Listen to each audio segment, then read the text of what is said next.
What is up, everybody? It's your boy Doody back again with another video, and of course I am doing Act the Pimp. It's that time again, folks.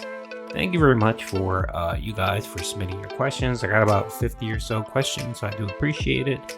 Some of them are kind of very similar, but I'll still answer them, but I'll probably answer them with an abbreviated answer or just reference my previous comments. So hope you guys enjoy this series. Thank you everyone for posting your questions. I do appreciate it. I had a good laugh. Some of the questions were very funny. And yeah, so let's definitely get into it. I may occasionally have to pause to drink some water because I'm feeling a little bit under the weather. Not getting sick, but just feeling kind of blah. So you guys understand with the winter season and just everyone catching a cold, getting sick. So let's try to get through this in a timely and orderly fashion. Alrighty. So I'm sorting this by top comments.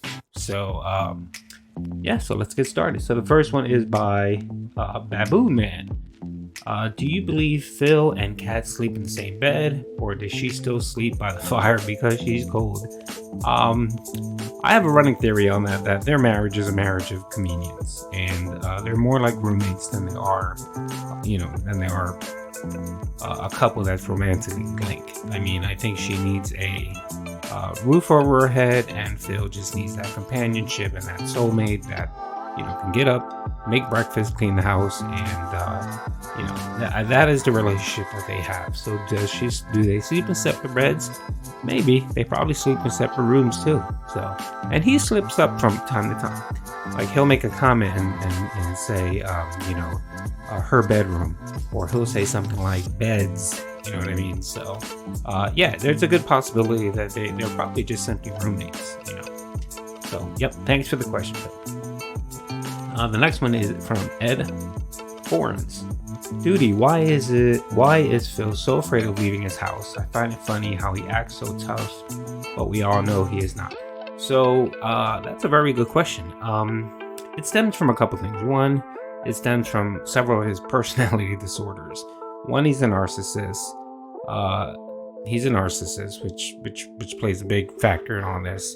And he's also paranoid. That's another thing. That narcissism, when you become so narcissistic and you kind of live in this small bubble, and all you hear is it's the sounding board, and you hear the same things over and over again, and you don't open your life up and your mind to other opinions or factors or issues. So you kind of become entrapped in that bubble, and it leads to paranoia. So I think he believes that he's still someone that's very popular, and that people are jealous of him, and that if someone could, they would actually take him out or do something to seriously harm him, which is not the case. He is not that important or relevant to anyone that they would risk something like that. Yeah, there's people that like to troll him online and harass him occasionally, but people will troll him in real life. But again, Phil's not that important or critical that someone would actually risk breaking the law, going to jail to just get a laugh out of him. So I think that's the main reason. I think most of it is just paranoia, and of course his narcissism, to believe that he's such an important and critical figure in American life, that he's like he's like the Kardashians, that he would need 24-hour surveillance and security to protect them. And again, it all stems from his narcissism and also his paranoia. Thanks for the question, Pip. Next one is by CBG's Beats. Doody, how much raw unedited DSP content do you think you watch? Excuse me. On a week, on an average. I'm curious to see the amount of pain and suffering you put yourself through to bring us homeboys some quality content. Thanks for doing it, by the way. Well, I think I commented on this one. I actually said that the answer will actually surprise you. So I know a lot of people think I spend 9 to 12, I spend 9 hours a day, 10 hours a day reviewing Phil's content every single day. And I don't. Yes, I put out a lot of content, I put out a lot of videos and stuff, but the answer will surprise you. I would probably, I've estimated before that I probably spend maybe an hour to 2 hours max a day watching, reviewing his content, and actually recording, editing, and posting videos.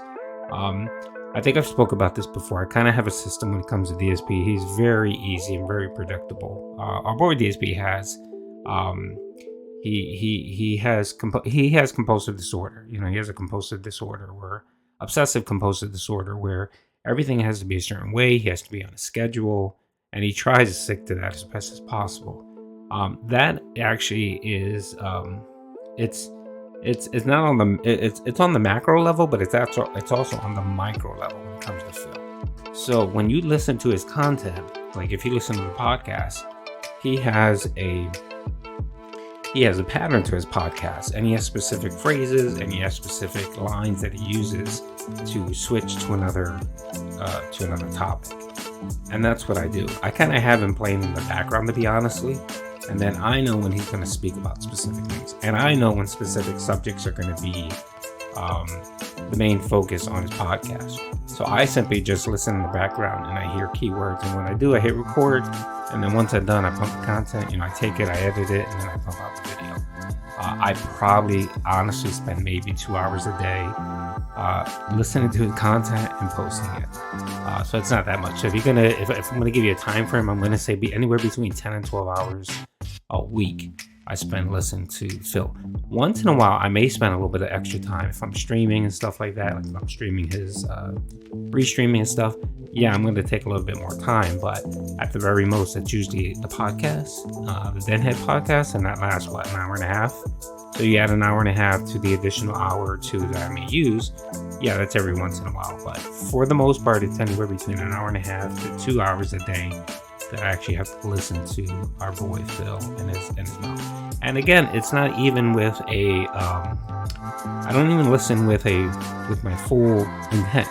I'm just listening for keywords. I have them in the background, and when I hear specific things, I know, okay, this is something I want to click. Hit record, and I go back and then do my thing. So it's not that bad, but I appreciate you, thanking me for putting in that time. All right, Rick, who do you think is going to be the first person Phil is going to interview? I'm going to say no one. Phil.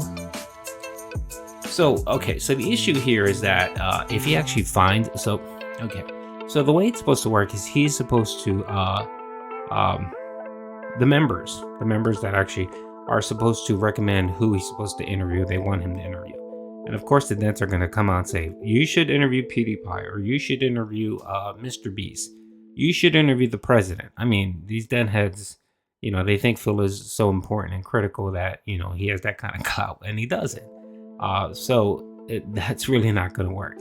And then the problem is that anyone worth their salt as a content creator will stay as far away as possible as Phil, because they know what comes with that. What comes with that is just detractors, it comes problems, it comes people calling him a sellout, and they gain nothing from the interview. So what he's going to have to do is he's going to have to find someone that he knows, someone that maybe is not online, like maybe it may be someone in the Street Fighter community that he knows that probably doesn't do any content now and really isn't online. And what he'll do is he'll bring that person in and interview that person as their first person, and they really don't care. They probably won't care about any backlash or whatever, because they're not online or doing content creation or anything like that. So if he does do an interview, it'll be someone like that. No one important, no one critical. And then, you know, he'll do it. Maybe if he gets to do it, he'll prolong it once every 3 or 6 months, because he's not going to find anyone he likes, and then he'll come up with excuses and say, oh, well, it didn't work out, or I didn't have time, or I was too busy, or just, you know, both of us didn't have time to actually do it, so I canceled it. And he's just going to write that off, that whole interview thing. Give him 6 months and it'll be gone from his channel. He's just using it now as, oh, look, I have a 3-prong approach to my channel. You should become a member because I'm giving you new content. I'm just not doing React. I'm actually doing interviews, which he's not going to do. He's just using that, the Lord of the Dents to double dip on the memberships. So if he does interview someone, it'll probably be someone from the Street Fighter community that he knows that's going to come on. That's about it. So thank you for the question. Oh, here's some good comments. Somebody said Jasper. Somebody said Pastor Derek. RTU. Actually, if he did an interview with Review Tech USA, I'm pretty sure he would jump on and do it. He would do the interview with them. But of course, Phil's ego, his ego won't allow him to interview Review Tech USA. Okay, thanks for the question. The next one is by Swaggy Davis Jr. If DSP asked you to come on the show for an interview, would you do it? Yes, I would. And I would do it with no preconditions. I would just simply say, give me the date and time. Do you want to record it? Do you want to live stream it? And I would just say, sure. Just because I would like to ask him questions, a few questions about specific things. And of course, I know his answers. So I would be ready to have counter comments to what he's going to say and see what he has to say.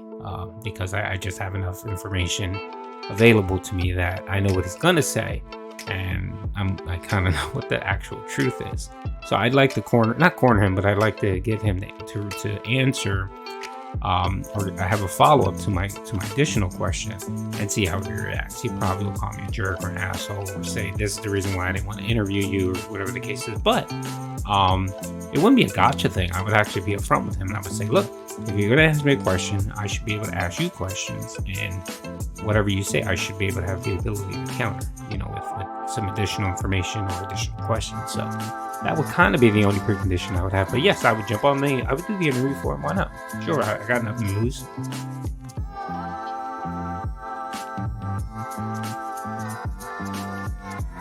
Excuse me, drink some water. Thank you for the question, Pim. All right,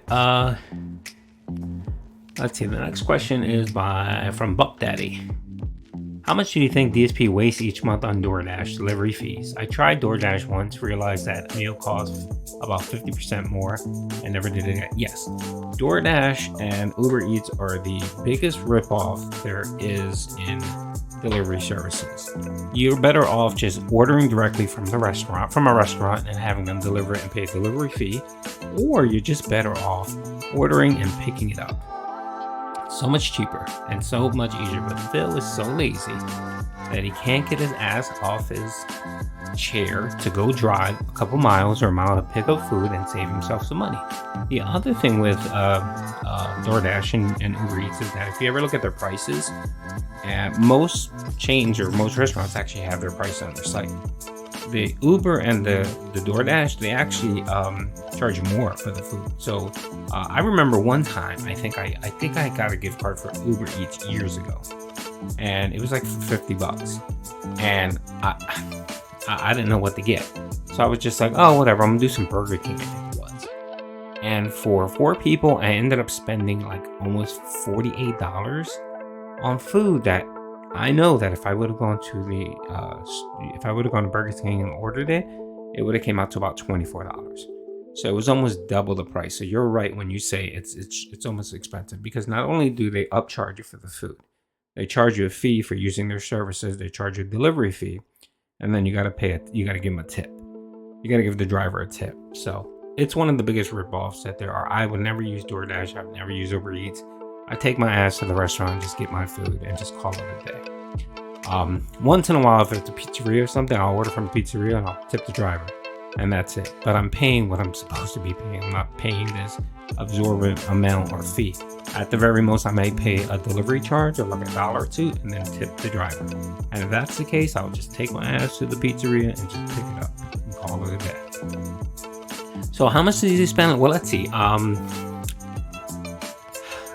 It depends. He's essentially paying 50% more than what he would normally pay if he actually went to get the food. And I believe he DoorDashes 4 or 5 times a week.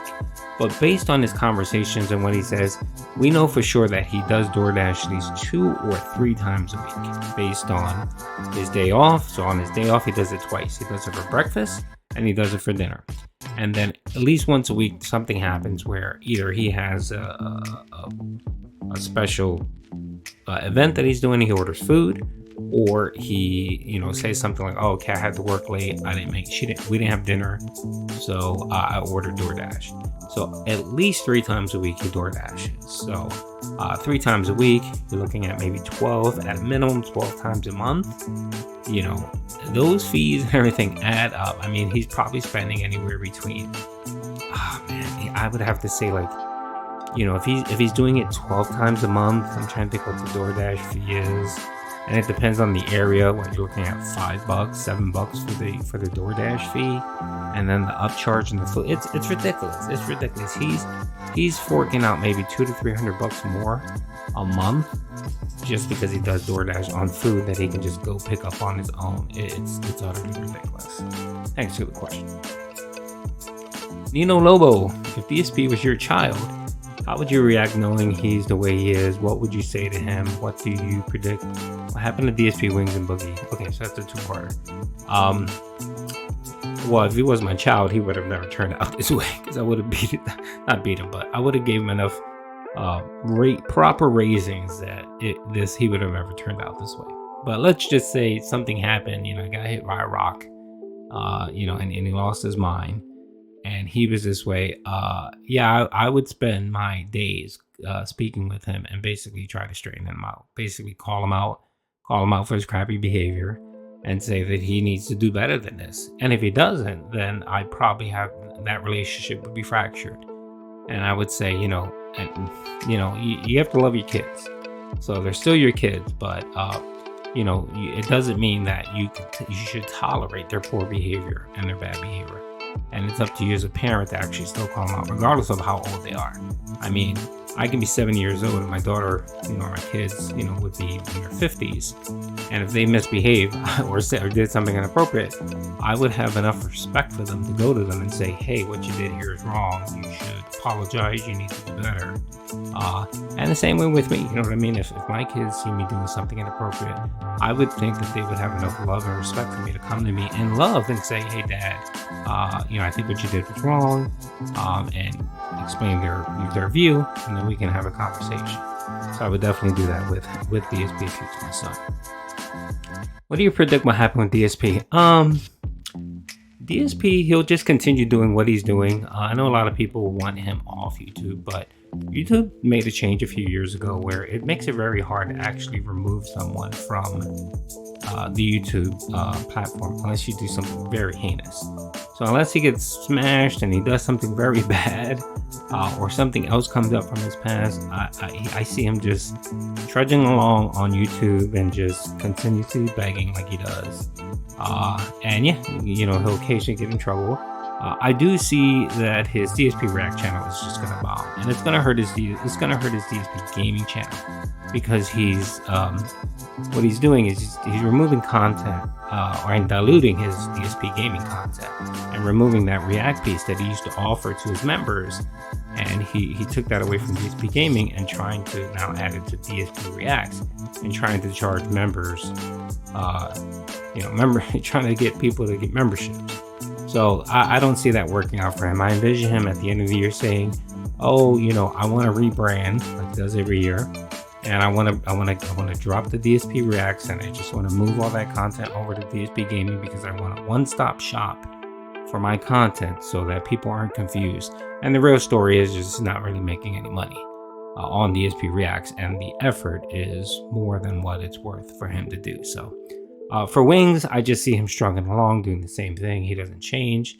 I can envision a medical episode with this guy. He is getting older. He's getting heavier. He's getting more sedatives. So that might be in the wings for him. Same thing for Boogie. Boogie, I think has come to the realization that his streaming career is close to an end, and he knows it.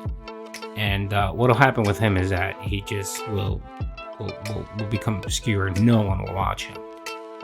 His memberships are dead. I think I checked it one time on Twitch. He was talking about it, and it wasn't kicking. And he's barely doing any Twitch streams. So he's lost a whole bunch of memberships or subs on Twitch. His ad revenue is terrible. It's really bad. He had a bump a couple months back, but he's back to doing the same numbers. And again, he's back to being lazy and not creating any content. He's doing one video a week almost. And if you're someone that lives off of ad revenue, that just doesn't work. So yeah, thanks for the question. Devilman87, what do you think came first, DSP gambling addiction or the lack of knowing how to finance? I think if you're just giving me those two options, I guess it would say not knowing how to finance. I think the bigger issue here was that this was a person that got money while he was young. He was in YouTube in the inception, and he was one of the first channels to actually get monetized when monetization was huge back then. And he pumped out a lot of excuse me. He pumped out a lot of crappy content when people watched it, because back then there wasn't a lot of gaming stuff. So he benefited from being on the ground floor. But of course, as we all know, he never changed. He never changed his style. He kept doing the same thing, thinking, oh, this is popular. People are watching it and I'm going to make the money. And he thought that the gravy train was going to last forever. So poor planning on his part. He should have always said to himself, okay, this is something that may last for a while, but eventually it's going to die out. Someone else better is going to come on. The platform may crash. Who knows? Ad revenue might die. He didn't think like that. He didn't plan ahead. This is a man that fails to plan for the future, and fails to plan for any alternative that may pop up that could impact them. That's his main problem. That was his first problem. And then, he was spending like a drunk sailor, essentially wasting money, throwing money like it was nothing, thinking it doesn't matter if I spend, 10 grand on this crappy artwork. I'm going to get, $50,000 or $20,000 at the end of the month when I get my YouTube check. So it doesn't matter. And instead of stashing money aside and saying to himself, this is for a rainy day, this is in case something happens, he didn't do that. He didn't invest any of his money in anything, which would have been another thing he could have done. He could have taken his YouTube money, took a portion out of it, and essentially invested it, put it in a 401k, get himself a financial advisor that can help him, maybe buy some stock, maybe invest in a company, and he would have been fine. But he didn't do that, yet again, because he failed to plan. So I think that was his big thing. So if you're just giving me the two options, I'm going to say not knowing how to finance, but a lot of it just stems from him just not being able to look past more than 6 months out, a year out, 5 years. That was a big problem. That's what screwed him over. Ryan, how much do you think Phil watches this channel, or the channel, since he does seem to keep up with some degree? So I get asked this a good amount of time. I don't think he purposely watches my channel. I think since I own his algorithm, every time that he actually looks at his YouTube studio, his analytics, or he does a search for DSP Gaming, my channel and my videos are always going to pop up ahead of his, just because I own the algorithm. And he has to look at my face. He has to look at my content. Every time he goes into the Ubisoft Studios, there's a portion in there that actually gives you your information. And then it also gives you a section of channels just like your channel, or channels, that are similar to yours. And mine is going to always pop up, and he's going to see me there, and he's going to see the views I get. He's going to calculate in his head how much ad revenue I might be making. And of course, that will annoy and piss him off. And then I think he also looks for so if there's something going on, like DSP Reacts, he knows that me and the other detractors are going to make videos on and commenting on it. He probably viewed my video to see, okay, what is Doody saying about whatever, so that he can react to questions that come up. And the one thing you're going to notice is that he started getting flack from his memberships, his members on DSP Gaming, essentially saying, hey, this doesn't make any sense. You want me to double dip? Why don't you just extend the membership benefit from the DSP Gaming over to the DSP Reacts? And of course, he deflected, and he essentially said, no, that's dumb. You can't do that, blah, blah, blah, blah, blah. And, just pissed it off, ignored the question. So I think he does watch detracted content, my content, Aqua. That being said, Shinko, he watches the people that pump out snort, chill, so that he can gauge what the reaction is to specific things about him. I think he actually does that. So in essence, he probably watches a few of my videos, a week or whatever. And I don't think he sits and watches it. He probably just skims through it to see exactly what I have to say. And he's probably looking at my commentary stuff to see specifically what I'm saying.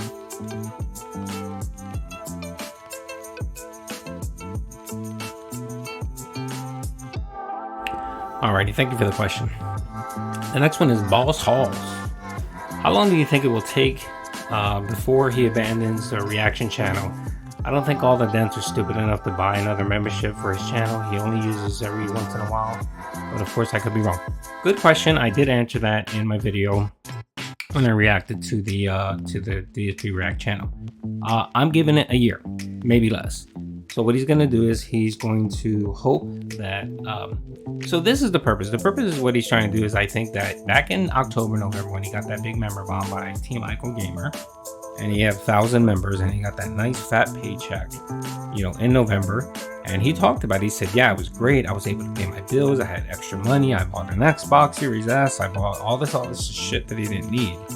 And he was really excited about it. And, you could tell that he really enjoyed having that extra cash. And it was because of the memberships. Now he's having a problem growing his channel and DSP Gaming getting members. He's been stuck at roughly 400 members for about a year. If you remove the gifted subs, the meal bombs and stuff like that, he roughly has about 380 to 400 members, and he seems to be stuck there. And occasionally he'll get a bump, but it always drops once those sub bombs drop, because no one is buying those memberships, because they know, why pay money when someone's going to drop a bomb and you can get it for free? That's a double-edged sword when it comes to gifted memberships, because people know, why should they, why should I spend money when I can get it for free?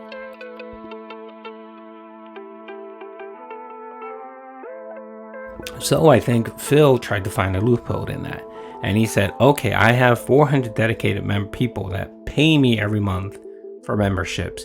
If I can get them to come to this new channel, DSP React, where I'm just essentially carving out content from DSP Gaming and putting it over into this new channel, and I can get 300 to 400 members, existing DSP Gaming members, to sub and become members to that channel, I will essentially double dip and have 800 to 900 members every month, and don't have to worry about getting more members. I don't have to sit there and beg.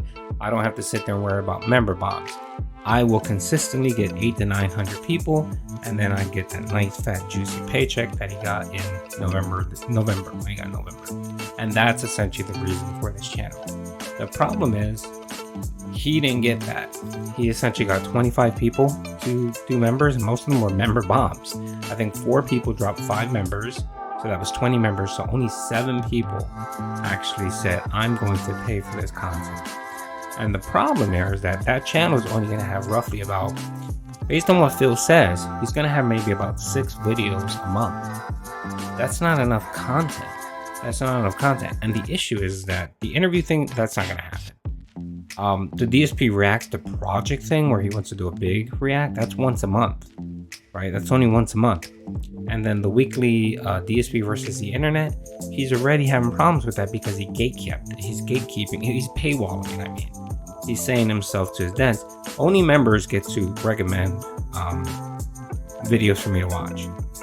What did he say today? Only 2 videos were posted, because he only has 25 members that are actually there, and 2 people cared enough to say, okay, I'll nominate 2 videos. So he's worried that on Friday, when people want to watch the React stuff, he's going to take away from DSP Gaming, a stream from DSP Gaming where he can get anywhere between 100 and 150 bucks, right? He's going to take away from that, do the DSP Reacts live whatchamacallit, and only have maybe an hour worth of content. And then what's he going to do? He's probably going to say, well, let's go back to DSP Gaming and play a game, or let's do a Q&A or whatever.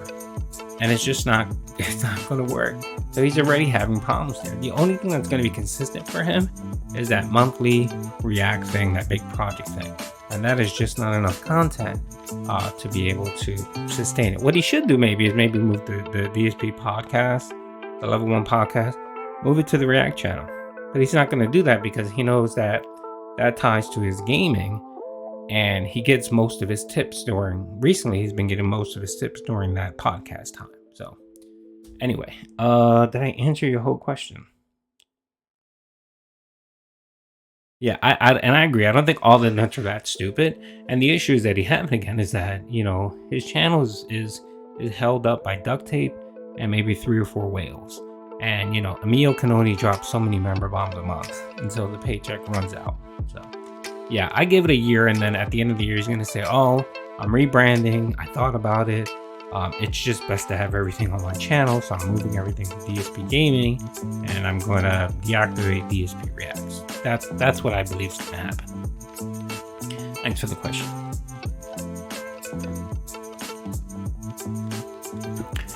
Jim BC2, do you think there will be an iceberg video about DSP?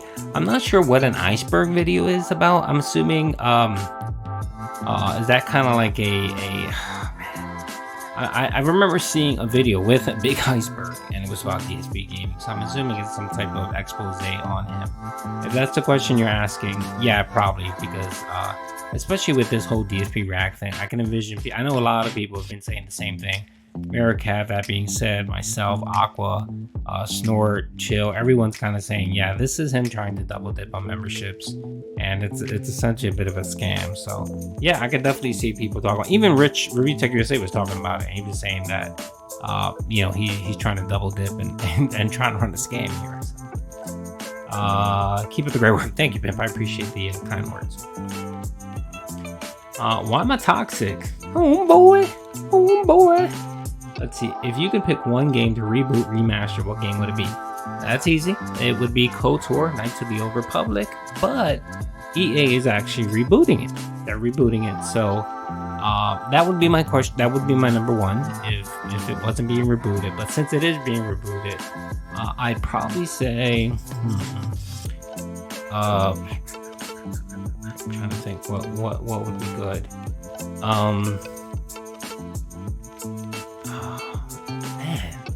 That's a very good question. I mean, the only one I really always want is KOTOR. It's an RPG. It's Star Wars universe. It's Old Republic. It's pretty amazing. It was a great. I mean, I still have it, and I played the original one. But I would love to see it, on next gen graphics, PC, Xbox, PS5. It would be pretty dope. Jedi Outcast was really good. I mean, I used to love LucasArts. When LucasArts used to publish games, they published some great videos, some great. With BioWare and stuff, they used to do some awesome games. So maybe Jedi Outcast is really good. I would like that. That would be a cool reboot. But yeah, I definitely would love to see anything Old Republic or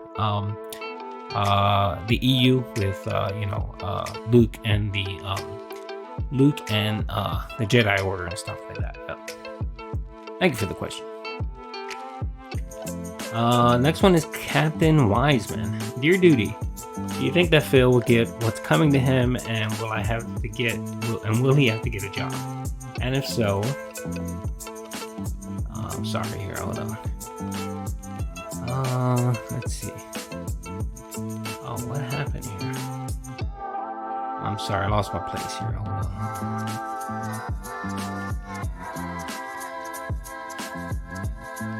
Sorry, folks. All right, here it is.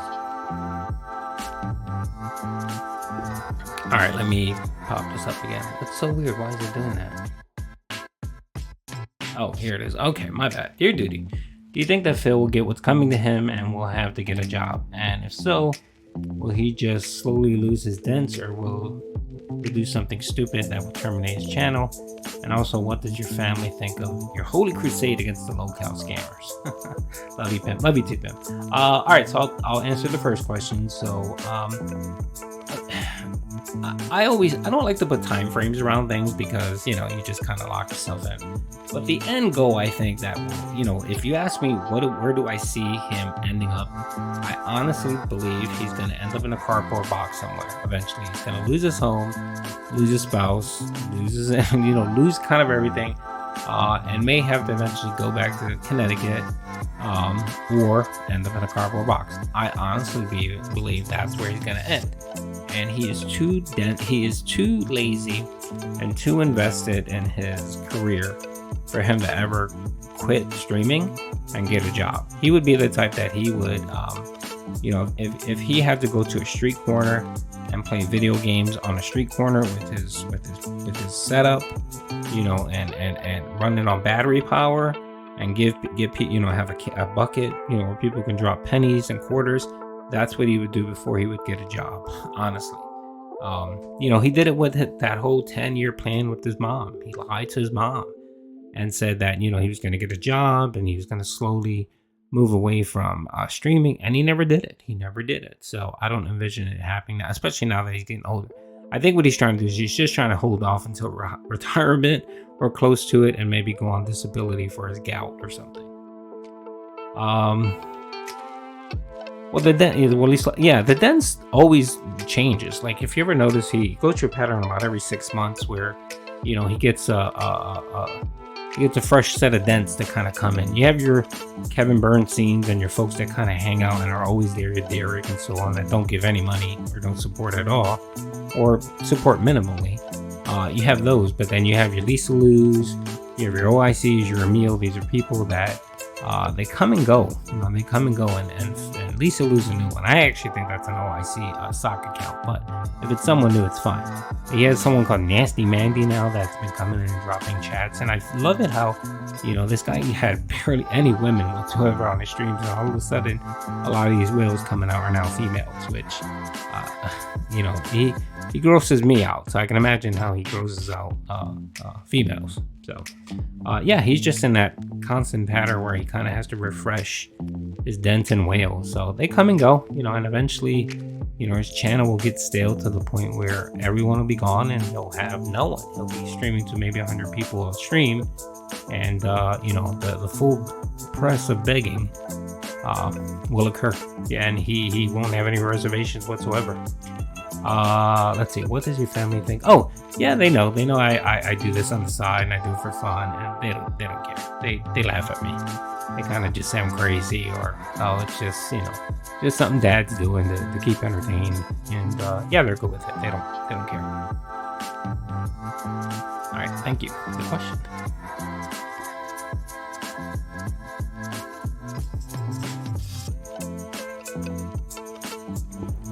All right, the next question is from Jacob Schwartz. Have you ever considered covering other locals like Cyrex or King Cobra? I actually have some videos from Cyrex and King Cobra. I can't do King Cobra that much because the whole alcoholism just bugs the hell out of me, and he just rambles. He just rambles on and on. I don't find him that entertaining. The whole swamp creature, hillbilly, dusty, dirty looking, hillbilly just doesn't, it's hard for me to hold that attention. Cyrax, I'm getting into him a little bit more just because I've been following Marty and a few other people, and it's just crazy. I know some of the lore, but I have to really get up on the lore before I start covering him. But I do have some videos on it. I used to cover LTG, but he's no longer on YouTube or Twitch, so I don't follow him much. I do DSP, I do excuse me. I do DSP, I do Wings, I do Boogie. I do Pete's of Mine, but he's been utterly boring. Who else? Yeah, so I try to cover a big swath of locales. So I've actually become good friends with King Sly T, and I know he does a lot of the locales.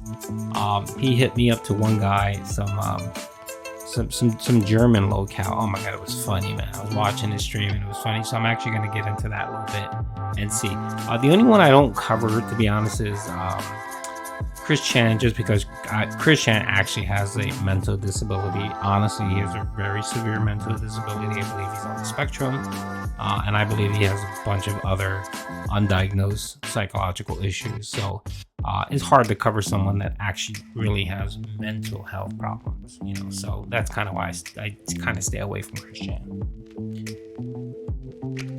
Ant-Man, what are your thoughts on Wings Chicken Fight Story? Oh, God.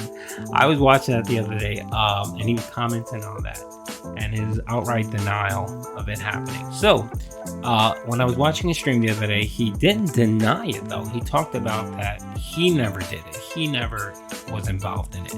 He did say that he did raise chickens. He did it with his father. His father or his stepfather? I can't remember who it was. Yeah, someone here posted about it. His stepdad. Yeah, it was like a hobby and he was involved. So I think he knew what was going on. if you're asking me, was he actually doing cockfighting? Probably not, but I think he knew what was going on, and he was kind of help raising those chickens and making them aggressive, feeding them and getting them pretty big. So I'm gonna say he was sort of involved, but actually being physically there and doing it, I don't know. I don't know enough, but I love watching the story and just watching him just be so uncomfortable when someone brings it up. So, but yeah, that's another thing that came up. I think someone mentioned and said that on an old PKA thing, he brought it up, and he made again. He, like he always does, he boasts and brags, and he kind of made it seem like, yeah, he was involved and he was part of that whole, cockfighting thing. And so yeah, so I'm pretty sure more clips will come out, and he'll have to sit there and deny it. Gino SMRPG. Do you think DSP is going to somehow not claim the money he makes from DSP Rack channel membership on his taxes? He would if he could, but he can't. So when you are a YouTube partner and you are monetized by YouTube sends out what's called a 1099 form. Every content creator that gets any money, I think if it's more than $600 a year or something like that, you get a form, and they also send that form to the IRS. So the IRS has that form in their system. So if he tries to hide that money and not claim it, the IRS will flag it. It'll come up in their system. So when you file a form electronically, it hits their system, and the IRS is very good with matching documents. So if you do not file a specific document, and they know. So if you don't file that 1099 for DSP Reacts, they know that belongs to you and you didn't file that return, and they know specifically how much money you got. So they may let it slide, but it probably gets dropped and falls into an audit. So he knows this, and what he will do is he will try to claim expenses on that to try to minimize how much taxes. So he'll do the whole, it cost me $5,000 a month to maintain that channel. He'll do something like that. Yeah. Drums of Liberation. What do you think are the odds that Pasta Derek could be involved with Phil's little interview show scam? None whatsoever. Phil, again, is a narcissist. Phil has this ego about him. And for him to interact with any content creator that has less subs than him is a no-go. And Pastor Derek is hovering at almost 670 subs. Yeah, no. Phil doesn't mess with. He doesn't touch the poop, like some people like to say. So no. He's not involved in all that. He wouldn't even acknowledge someone like that. I mean, he barely acknowledges me, and I'm close to 10,000 subs, and I mock him and follow him every day, and he tries to ignore me. So I highly doubt that. Mup, how do you think the story DSP will end? Him in a cardboard box. Honestly, that's what I envision. I either envision him losing everything and living in a cardboard box on the street, or moving back to Connecticut and kind of living with his parents, and just schlepping around until they either pass and he gets some money from an inheritance of some sort, and kind of live off of that. And then once that money runs out, hopefully that'll get him past Social Security, and then he can live off of disability Social Security. So that's how I see it ending for our boy DSP. Infinite Beak. Is there a redemption for Phil? If he came out and said, yes, I've been a scumbag and I was in denial, but now I'm owning up, how would you react? There could be.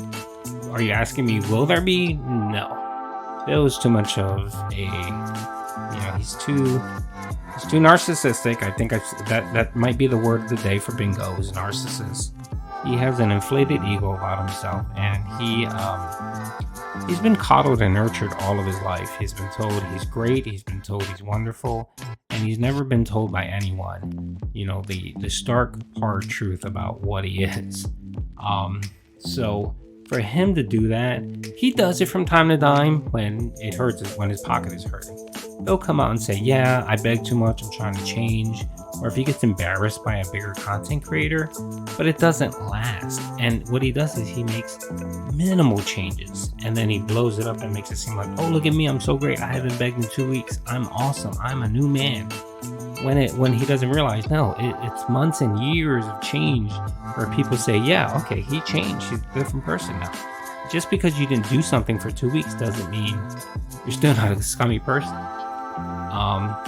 But if he did come out and basically had he did a segment where he basically said, yeah, I've been gambling, I have a gambling addiction, I drink a little bit too much, I play gotcha games, I waste money, I am, I'm not a good person, some of his dents would be pissed and leave, but a good majority of them would say, oh, that's good that you're owning up to it, we'll support you. And if he does that and then leaves, I think he has to leave. He has to leave streaming. He can't do streaming. He has to leave streaming for a while. And what he has to do is he has to get his mental health in check. He has to get his health in check too, because he has health issues.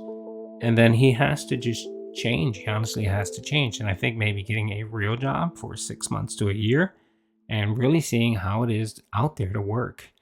Work hard, wake up at 6, 7, 8 in the morning and do your job. Maybe that would be the reality check that he would say, oh man, I don't want this, I need to change. And maybe after a while he'll come back and appreciate what he does and, won't do the crap that he does. And then, having him come back, he may, get a reprieve. I think for myself, if he did that, I would see it as him actually trying, and I would pull back and stop. I wouldn't make videos about him. I'd just pull back and just let him be. I'm like, all right, he's not streaming. He's trying to do better for himself. He's trying to get himself in order. I'm gonna leave him alone. And then he came back. I'll watch him. I'll check on him and stuff like that, see what he's doing. And if he starts up with his bullshit again, then yeah, I'd start making videos all over again about it. But if he kept his nose clean and he really tried to change, then no, I leave him alone. I'm like, all right, whatever. He's not doing anything wrong. He's streaming. He's trying to make a living. Cool. So that's how I would react to it. Pred Alien 905. With his new channel announcement, you'll have to start a react with the pimp. Funny thing is, I actually created a channel called DSP Refaps. So what I'm going to do with that channel is I'm essentially going to take the incident and I'm going to have him fap. I'm going to have him fap into world events, world leaders, historical events, different locations, and I'm going to try to post a couple, 1 or 2 a day. And it's just essentially going to be him, in the incident, but he's going to be cropped into a foreign country or Eiffel Tower or in front of the Statue of Liberty or something like that. And I'm going to be posting that. So his other React stuff, I'll just cover it with cover it on my daily stream channel. Unlike Phil, I'm smart enough to know not to dilute my channel and create a separate channel just to handle his React content, especially if he's only going to do about 6 videos a month. I'll just cover it in my daily streams channel. Thanks for the question. Elaine Walls, hey sweetie, how you doing? Hope you're doing great. Happy Valentine's Day if you're listening to this. If you could turn back the clock, what would you do differently in life?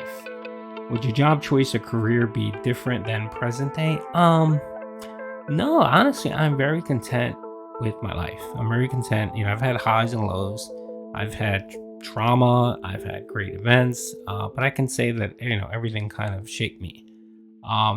If I were to go back and maybe change something, I was really into anthropology. So I love historical cultures, civilizations, and I always loved the field of anthropology. And when I was younger, I actually considered maybe getting into the field of anthropology.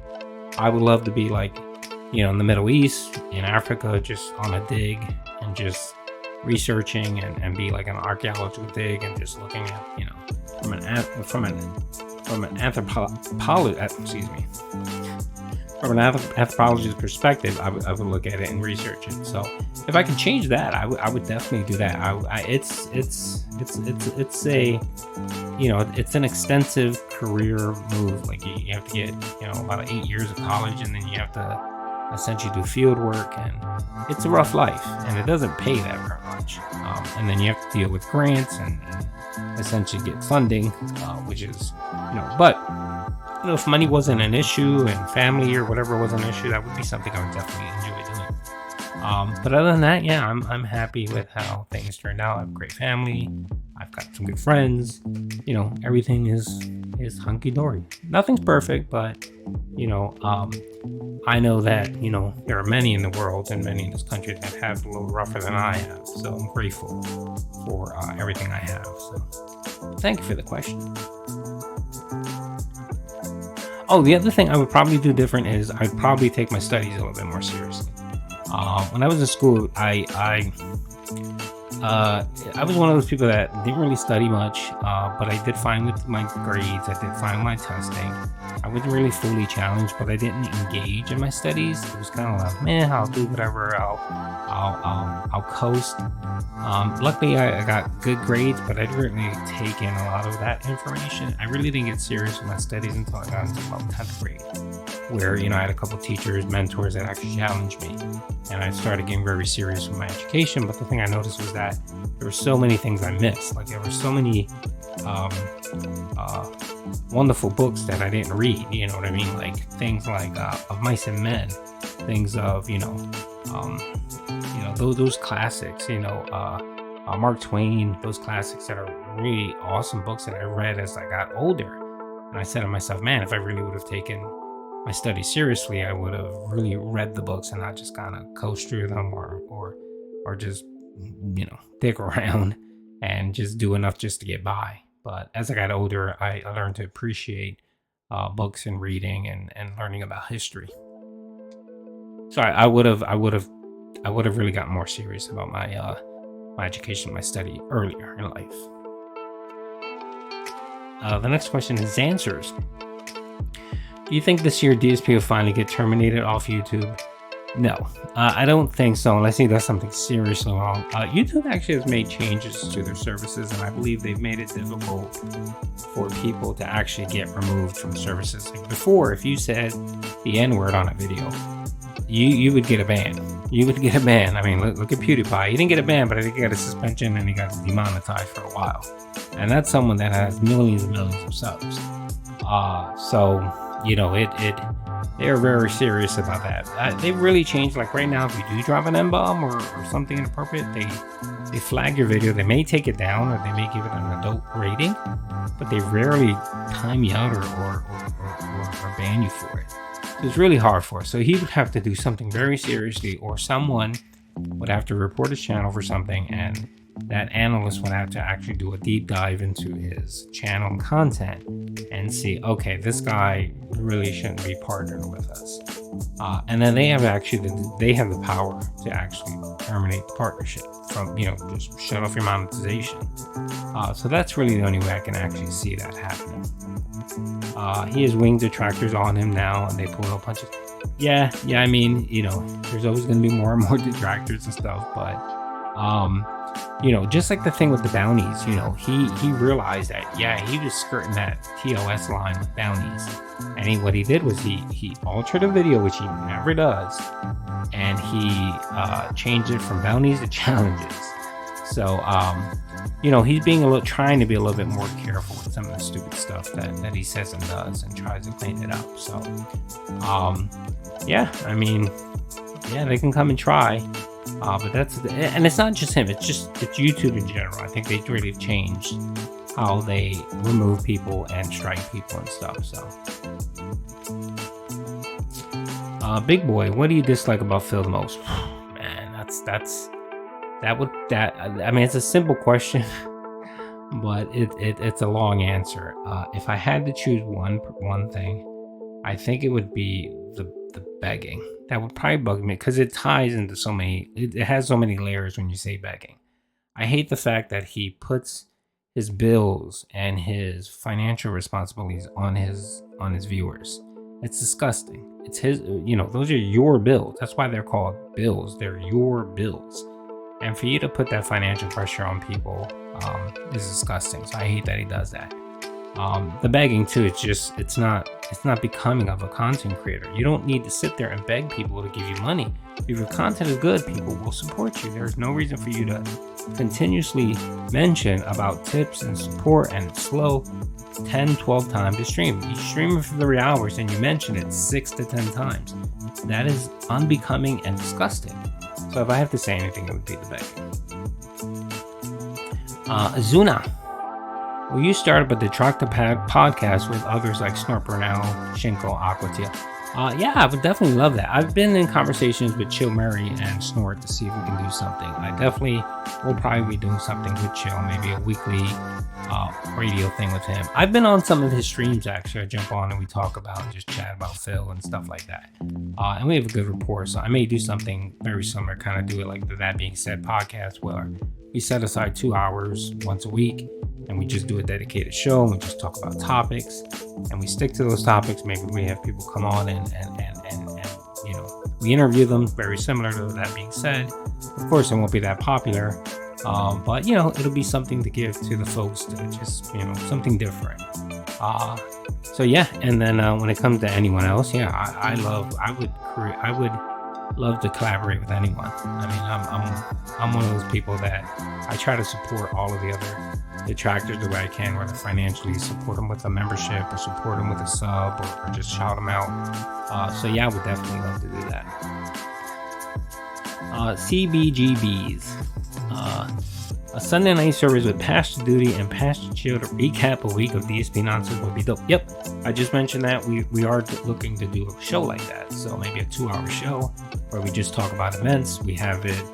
I know sometimes when me and Chill talk, we just start rambling on and then we kind of go in different directions. I think the other day when I was on watching, we started talking about taxes and sales tax, and I started proposing that, you know, if I was running the government, I would do away with all federal and state taxes and just have one sales tax of 50%. I kind of explain why. So we kind of rambled into that. But what I would want to do is do a 2-hour podcast where we have it structured, we have topics, and we just stick and talk about those topics. And then maybe have a guest pop on. Thank you for the question. Paulette, I was going to request a podcast as well with Pastor Chill. Yep. Just talked about it. Yep. Me and Chill are talking about it. So we would love to get a third person. This is always good to have a third person. I don't think Snort Hogan's really too interested in that. I know he has a lot of other obligations. So if we can't get him, we'll probably get someone else. We have a couple other people that I think would be interested as well.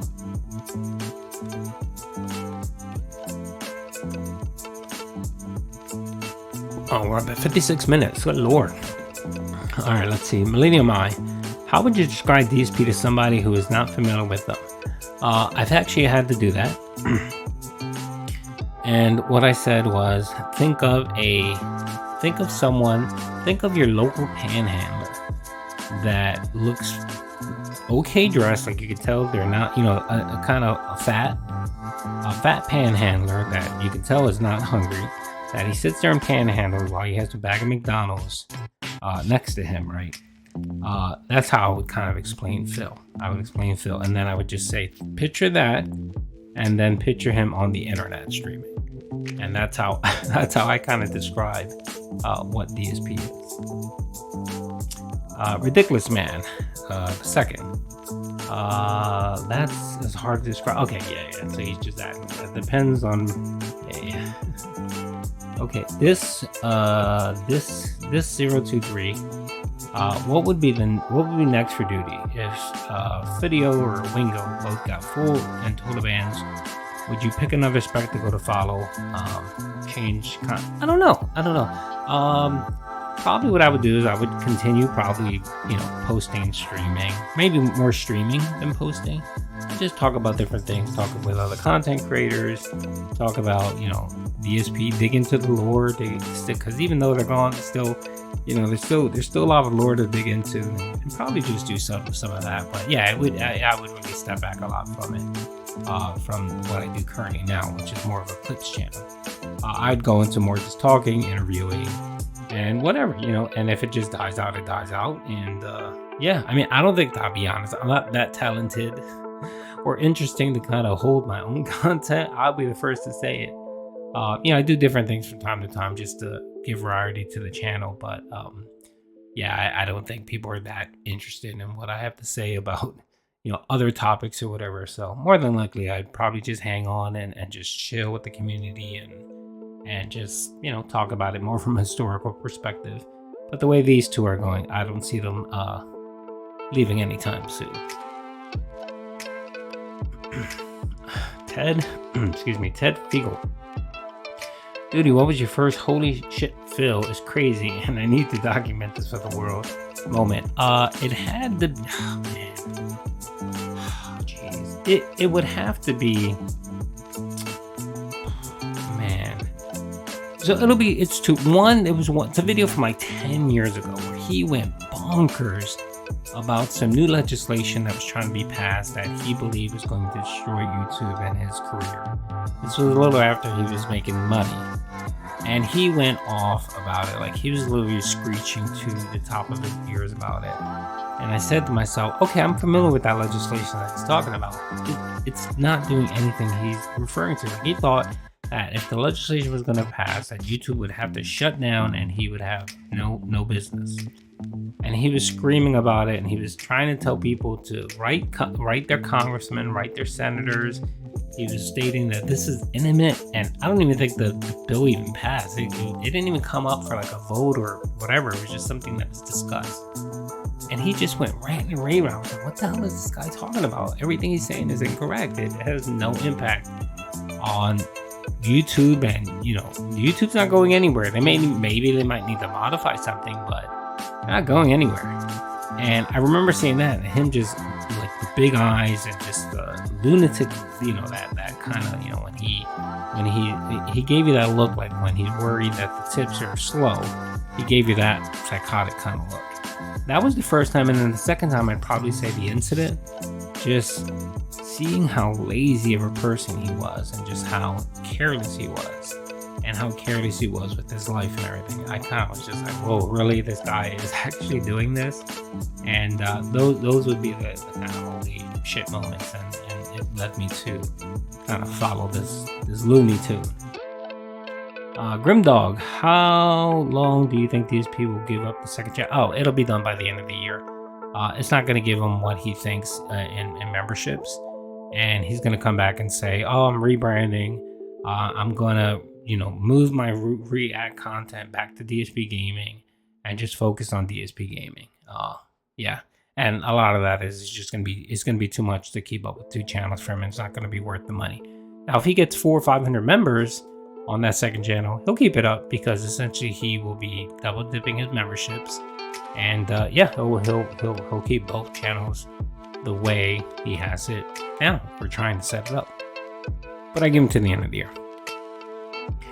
Ridiculous Man number 2. Who do you think is more redeemable? Wingles or Phil? That's a tough question. Neither. But if, gun to head, I'd probably say maybe Wings. I think Wings' issues could be easily modified and corrected of him just leaving the internet and just trying to live a peaceful life and work and whatever. Phil, though, that's a different animal, and I don't even think he's capable.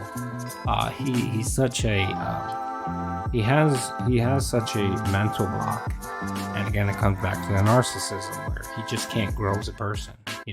He thinks he grows as a person, but it's really not growth. It's just, he doesn't change as a person. What he does is he modifies his behavior. Which is different. When someone changes and says, okay, I'm no longer going to be this person, I'm going to change, I'm going to be a better person, that's a change in their lifestyle, that's a change in the person they are, that's their character. When Phil does it, he's not changing. What he's doing, he's modifying his behavior. And modifying your behavior is simply, when I'm online, I'm going to have this mask on. But the problem with that is that the mask occasionally falls off, and that's why you can tell there's no genuine change. For example, the begging. Okay. Rise FM, tell us the helicopter story. Okay. One time worked at a helicopter company. I was a customer service rep, and the only reason why I got the job was because my father worked there. And my father saw that I was a moron and had no ambition and wanted to play video games for a living. So I got my father got me this job where I was a customer service rep, and I did a meh job on it. And then the company decided they didn't want to hire people and give them the salary and the position to do project improvement or whatever. So they decided to find the local idiot in the company and give him that position, which really wasn't much of a position. It was probably just documenting some. Good Lord, it. Anyway, he did the work for 6 months. He created a document. His manager strung him along and told him that he did an awesome job and that he was, doing a great job and he was going to get promoted. And then the company got bought out and had to reorg, and they almost filed for. I think they filed for chapter. They filed for bankruptcy. Another company came and bought him out, and he got laid off because he wasn't critical to the operations, and they really didn't care.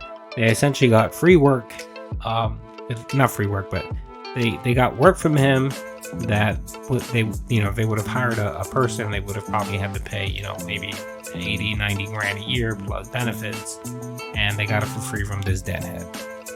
So that's the helicopter story. They mistreated Phil.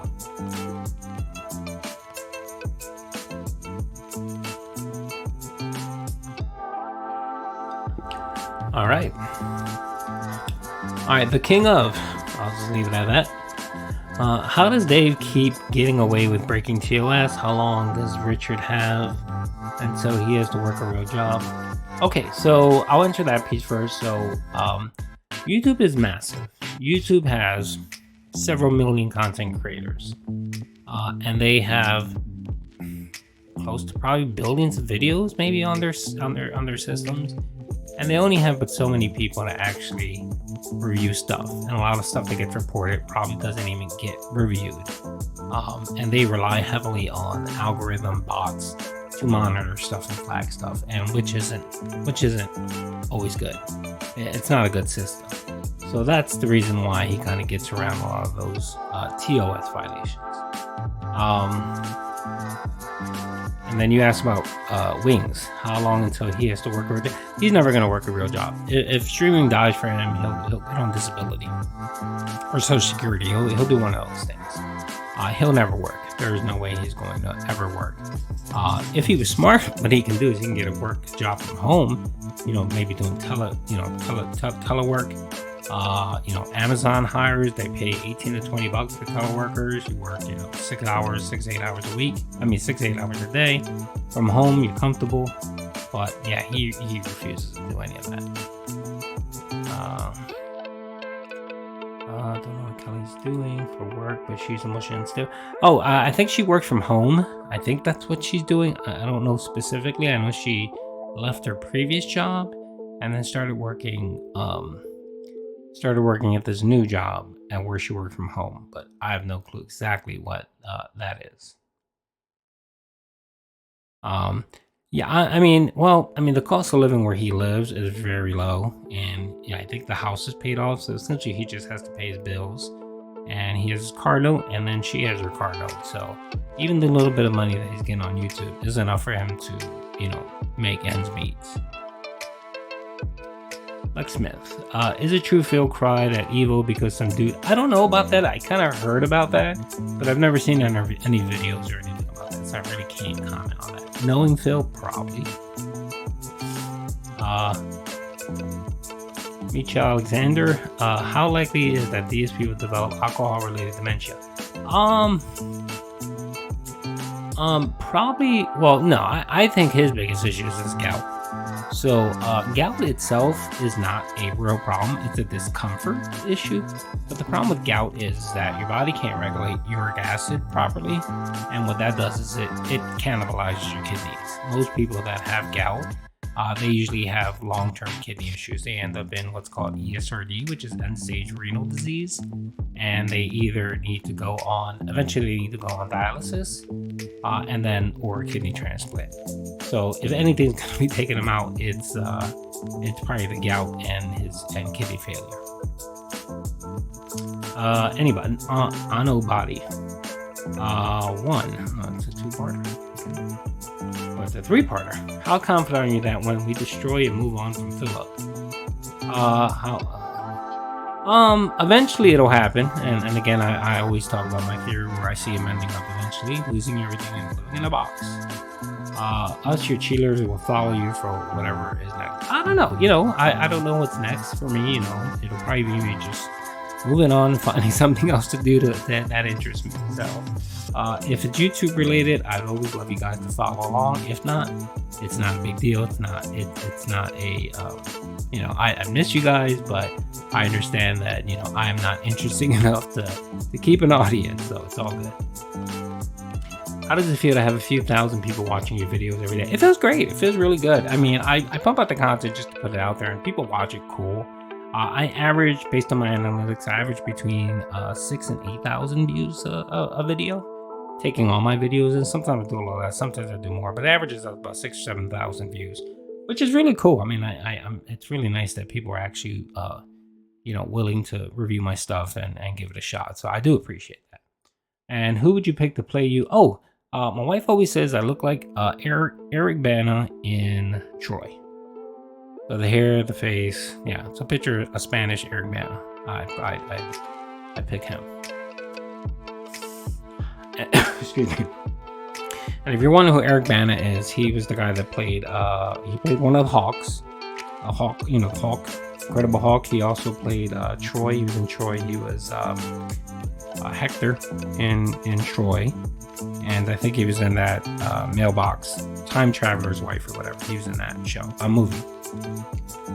Alex, Doody, tell us your secret origins. How did you become a detractor?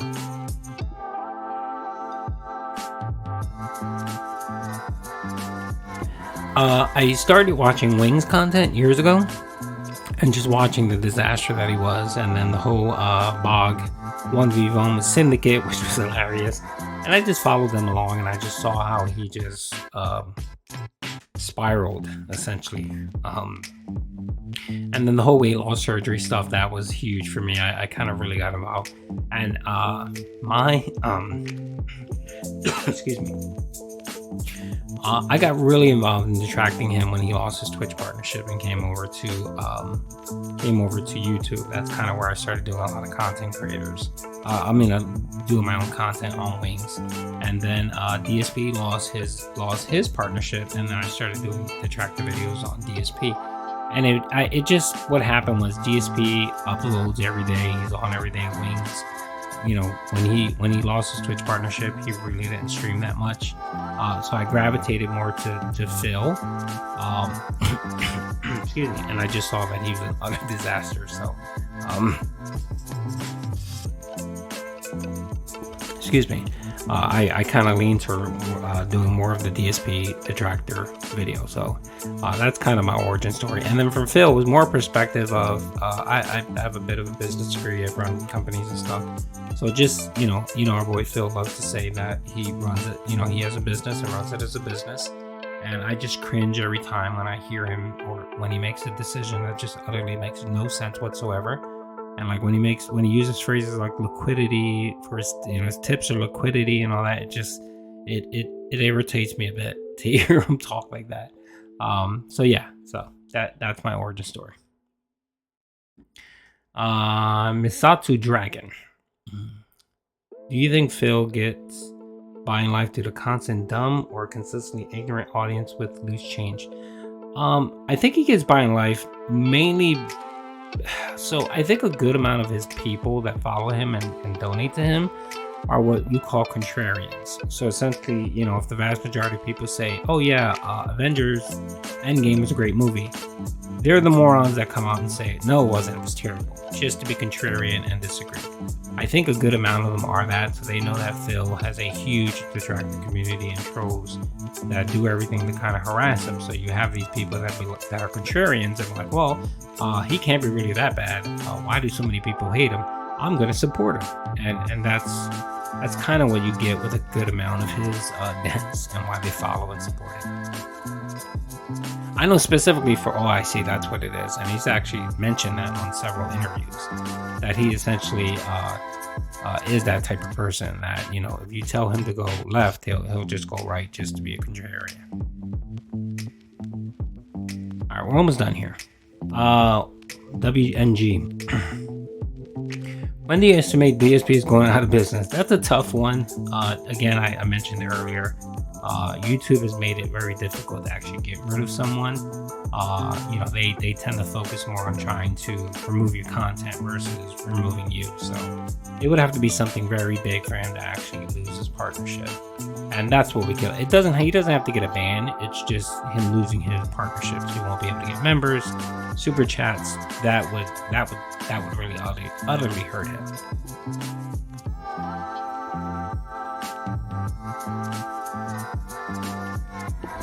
Okay. Two-way advocate. Two advocate. Did you come up with the team snort? Oh, did I come up with the term snort for it? I don't think I did. I brought it up because I remember watching Dark Sea to Phil. I follow him on Twitter and I love his artwork. He's an amazing artist, and I think I did a video one time where I took his artwork and I kind of showcased it to music and stuff just to show people. And then he had a picture where it looked like a castle and it had a pig face on it. It looked like if you ever watch He-Man, the Castle Grayskull, it looked like that, but a pig's face, and it looked like Phil. And then I mentioned, oh look, it's the Snort Fort. So it just stuck. So I've been calling it the Snort Fort, as I was the Snort Fort. So everything now is Snort, like the Snortmobile, the Snort Fort. Hogwarts is now Hog Snorts. So I try to implement the word snort into everything I do with Phil. Carlos, how much for a crisp edit of tired, swollen head Phil? He looked like the Aquarian from Men in Black LMFL. Probably had the same expression after going through all the work changing a YouTube name. Oh my lord, yeah. No, he looks more like the Balchinians. The Balchinians from Men in Black. That's what Phil looks like. If you actually compare a side-by-side picture of Phil and the Balchinians, Phil looks identically like him. SSTVDDD. What did you have for dinner? Oh my lord. Now we're getting the pressing questions. It was Valentine's Day. What did I can tell you what I have for Valentine's Day. I had this delicious chicken sandwich from a lovely Italian place that me and the missus went to. And it was chef's kiss, very juicy, very nice. I'm a very picky eater, so I pretty much eat the same 5 things. So it was very delicious. And then for dinner, what did I do? For dinner, I think I just had coffee. I really wasn't hungry. The lunch really filled me up. So I just actually had coffee for dinner. Balls Halls. Also, do you have memberships? If not, are you thinking of... I talked about that a couple months back. Some people had asked me about it because they wanted emotes and stuff like that, and they wanted me to build the Discord. That just comes with a lot of drama, and to be honest, I don't like paywalling my stuff. I always tell people, if you want to support me, watch a video, that's support enough, because ad revenue is fine for me. I make plenty on ad revenue. You don't have to tip me, you don't have to super chat me, you don't have to super thank me, you don't have to do any of that. So I'm gonna say no on the memberships, just because I don't want to paywall. There's other good content creators that actually use memberships to kind of support them with their channel, and I'd rather just not take away from them. I'd rather let them get the memberships. So yeah, I don't think I'm going to be doing memberships, but thank you. Jime, your thoughts on YouTube current attempt on beeping other content creators and thoughts on ban evasion, especially in the case of LTG. Yeah, I mean, I keep up to date with all that stuff. If I think you're referring to the algorithm changes and the changes to their content filters, stuff like that. I think it's always been there. They just really ramped it up, because I know, like, when I post a lot of content, I usually get flagged for limited ads or whatever, and I have to go in and make some modifications. And they're really hard with the whole 30-second no cursing thing. The first 30-second of a video, they don't like anything, whether you say butt or ass or anything that might be slightly remotely inappropriate. They're gonna flag you for it, and it could be the only thing in your video that's out of whack, and they don't care. Them ban. I mean, I really haven't been seeing them banned. I mean, the whole LTG stuff. Yeah, he got suspended, and then he tried ban evading. He ban evaded on the second channel. You can't do that. I mean, it specifically tells you when you get those when you get those timeouts, it specifically says you can't stream for whatever 90 days or 30 days. You can't stream on this existing channel and any other channel. You can't post videos, nothing. They specifically tell you. So yeah, he tried to be slick and did that, and he ate a ban. So I mean, if he wants to come back and try to create a new channel, what he would need to do is he would need to find someone willing to open up an AdSense account for him, so they would get the money, and then he would have to work out something with that person to pay him. It's something similar to Keemstar did years ago, and then he would essentially be an employee of the channel, not own it. So that's a way of kind of skirting it. I don't know if he's looked into that, but yeah, that is a way of kind of skirting the issue. That's not to say YouTube might not ban you. If they see you and they know, okay, you're trying to skirt the issue, they can still ban you. They have every right to do so. Alright. Diet Pro Farah. Oh my Lord Pimp, Cat and Scatman are crying downstairs right now. I think I asked this on the other detractor chat, I guess it's true. Will this new BS Phil already dying? Oh, will this BS suffocate Phil's already dying giant claim is not about mama? Oh, you're talking about DSP, right? Yeah, it's a stupid thing. I have a whole video on it. It makes no sense. He's essentially just cannibalizing his DSP gaming channel with removing React content that he already offered and used it as a perk for memberships from one channel and carving it out and putting it on this new channel. And he's essentially just trying to double dip on his memberships. He's hoping that of his 450 members that subscribe to DSP Gaming, that a good number of them will subscribe to DSP Reacts, and that way he can get, you know, between 800-900 members every month and get that sweet money. That's what he's looking for, and that will avoid him having to really work to gain more memberships. You know what I mean? That's what it is, but people are not buying it. He did the one stream, he got 25 members, and I think 20 of them were gifted members. And then you had like 4 or 5 dents that actually decided to become members of that channel. And yeah, I don't think he's going to have enough content. People are not going to pay for it. He's going to have a small amount of memberships, and what it's going to do is it's going to eat into his DSP gaming time, where he can be making real money there. So I give it to the end of the year, and then he'll come back and say, oh, rebranding. I want everyone to go to DSP Gaming for everything I do, one-stop shop. That's what he's going to do. Any tips for, GB Code Recaps. Any tips for a small-time creator on how to grow your channel? Yes.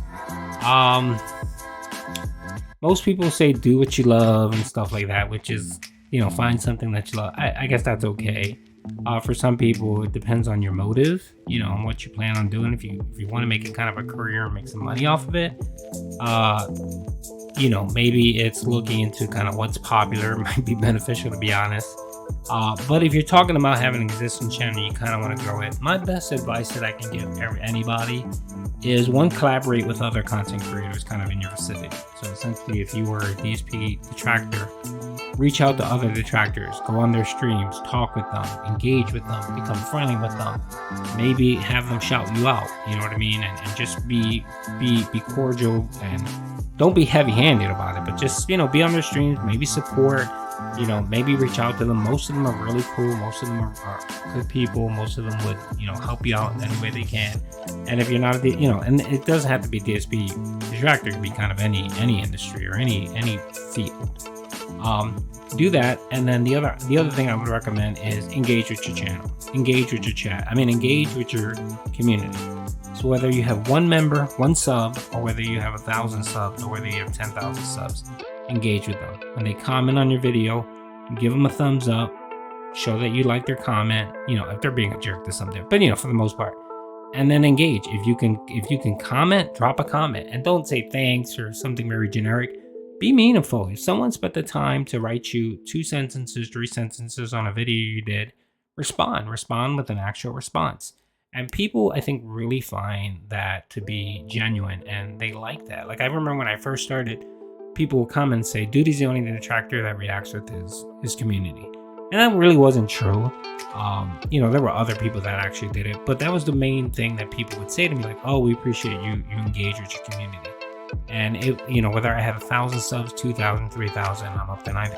I try to engage and communicate with my chat. Now it's really hard now because, you know, I do get a lot of comments, but I still try to go in every day and just like them and just post something on a good portion of the comments, you know, whether it's you know, one of my catchphrases or yup, I appreciate it, or whatever the case is. And then just, you know, be nice to them and don't, you know, I get comments that are nasty. For example, there's one question here and I'm going to answer it. You know what I mean? Actually, it's in this one right here. It's the next question right here. And I'll show you. So this guy, Zekwe, says, my only question would be, why would anyone want to ask you something? So some people would look at that and say, oh, okay, why is this person being a jerk? Why, you know, what's the point? Why would he even say that? It's okay. It's okay to get people to you know, this person went out of the way and they made a comment on this post to ask me a question, and it was this question. So I liked it. I gave him a nice little heart, and then I'm going to respond right now to the question. I'm not going to be a jerk about it. I'm going to give him an honest question.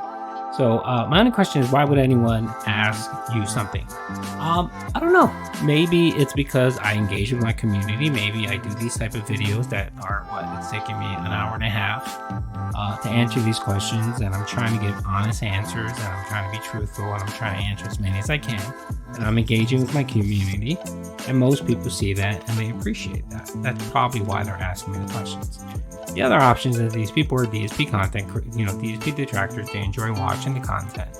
I post a lot of videos, and I have my own commentary. I do my own streams, and I do a lot of collabs with different people, and they probably just have questions about how is it, what do I do, why do I enjoy it, why do I do this, and that's the reason why they ask me questions. So thank you for asking me that question. So as you can see, I engage with the comment, and you know, I appreciate it that they actually took the time to do an engagement. And the other thing too is that whether it's negative or positive, it's still engagement. So it tracks on the YouTube algorithm and their analytics, and it shows that this person viewed this comment, made a comment, and I actually engaged with it. So that's kind of how I handle it. So that's my advice to you, JB. Hope that helped. Dutch, how did you fall into the Phil rabbit hole? I really got into it with the incident, but I followed them earlier before that. I think I mentioned earlier that rant about this federal bill that they were trying to pass that he believed was going to kill YouTube, and he was a maniac about it. That was kind of my first foray, and then just watching his content, just seeing how he used to do direct video without capture card, and how everyone was moving the capture card and he refused to do it. And I was just like, what is your problem? Why don't you do it? You're making money. Take a few grand, invest in a nice setup, and you'll be fine. And he refused to do it because he's hard at it. And then the incident, that was really big. And then the tax, and then the bank leaks. That kind of spun me into the whole rabbit hole. But I think the big thing that pushed me to become a content creator was when he lost his Twitch partnership. That's when I really got involved, and how he literally became a maniac for 2 months for losing his partnership. Yep. Pizzagate is real. Hi, Doody. How you find the mental capacity to keep making videos on this fool, especially when he has good days with tips? I find it exhausting watching him scam. Yeah. A lot of people actually comment that. They say, like, when something good happens to him, they say, oh man, he made $500 or whatever. Yeah, he has his good days, you know what I mean? But what I do is I look at, I tend to try to look at the long game. So I look at where this is going to end up, and I honestly believe it's going to end up with him living in a box, a cardboard box, you know, broken man, or having to, you know, eventually losing everything because of his addictions and having to go live with his parents.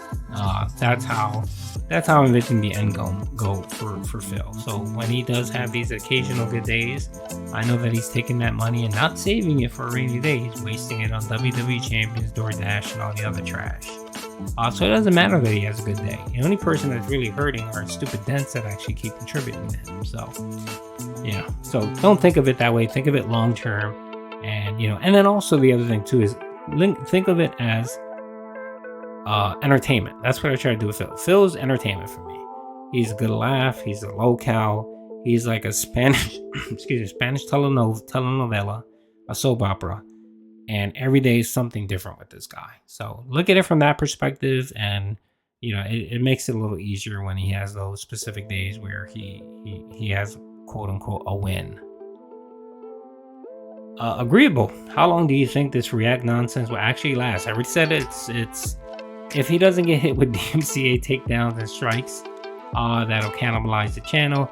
I give him to the end of the year, and then he's going to see that he's not benefiting from it, and then he's going to try to rebrand and say he wants a one-stop shop for DSP gaming, so he's bringing everything back to the React content. They'll try to spin it like, oh, I listened to my members from DSP gaming, and they didn't like that they had to pay for 2 memberships, so I'm moving everything over to DSP gaming. He'll make it seem like he's listening to his dance. That's what he'll do.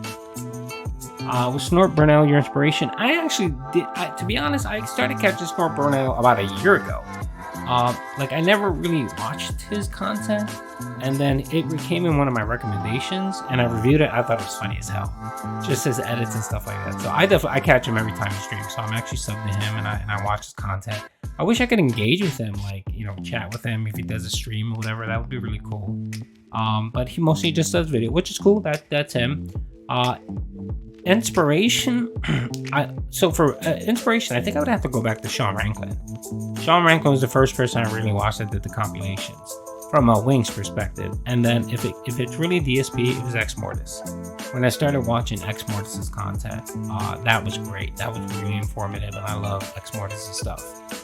So I always recommend everyone, if you're new to DSP, watch Ex Mortis. He has some awesome documentaries that kind of detail every single thing about Phil, and I wish he made more content.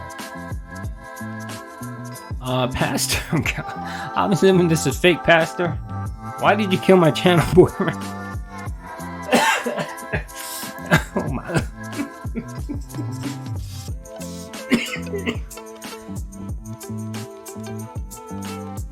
Oh my lord, I started laughing, I started coughing, my apologies. I didn't do that, pimp.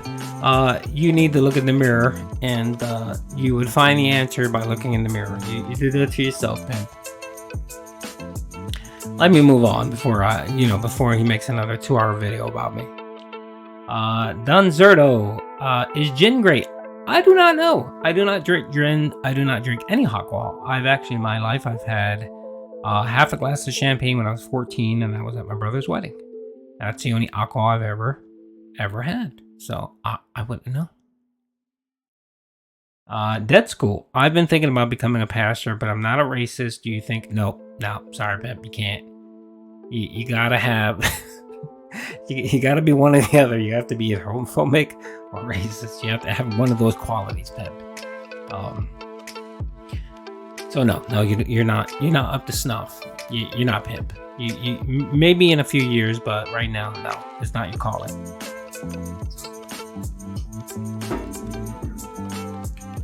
Chris Donor, what is up, pimp, man? Thank you very much again. I dude, this dude right here.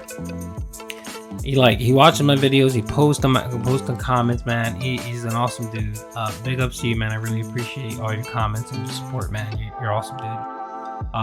Let's see. Why does he use paper? Oh my lord! Oh, I may need 20 minutes just for this rant. Why does he use paper plates and bowls? It drives me mad. Same. It is the stupidest thing ever. Too lazy to wash dishes, maybe. But when he is asked, he says, "None of your business, none of your FAF." Okay, so the paper plate thing is just beyond stupid. This is a man that complains that he has no money for anything, that all his money goes to bills, right?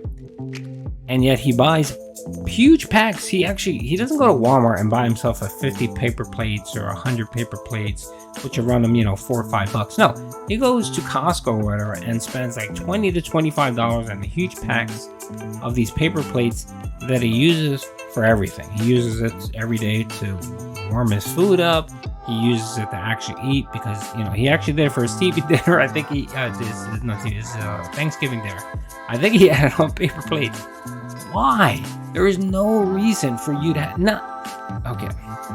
If you had children, maybe I would say, okay, well, you have 3 or 4 people in the house. Dishes can be tough. You occasionally want to use the paper plates for whatever.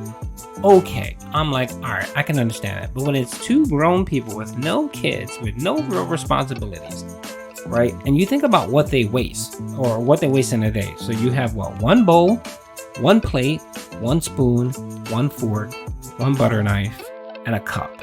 So you're talking 6 or 7 items. 2 people, that's 12 to 13 pieces of dishware a day. You can hand wash that with no problem. And I know your dishwasher is broken. You hand wash it. It doesn't take that much effort to clean bowls and paper, and you can just do it every single day and you would be fine, and you would save yourself probably about $50 to $70 a month. That's probably what they waste on, bowls and paper plates and all that.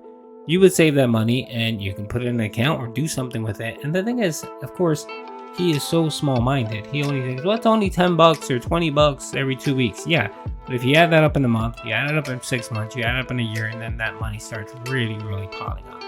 But of course, Phil is just super lazy and just wants to. He is a consumer, as Shinko likes to say, and essentially wants everything in his life to be disposable, and he treats everything that way. So big ups to that question. I completely agree.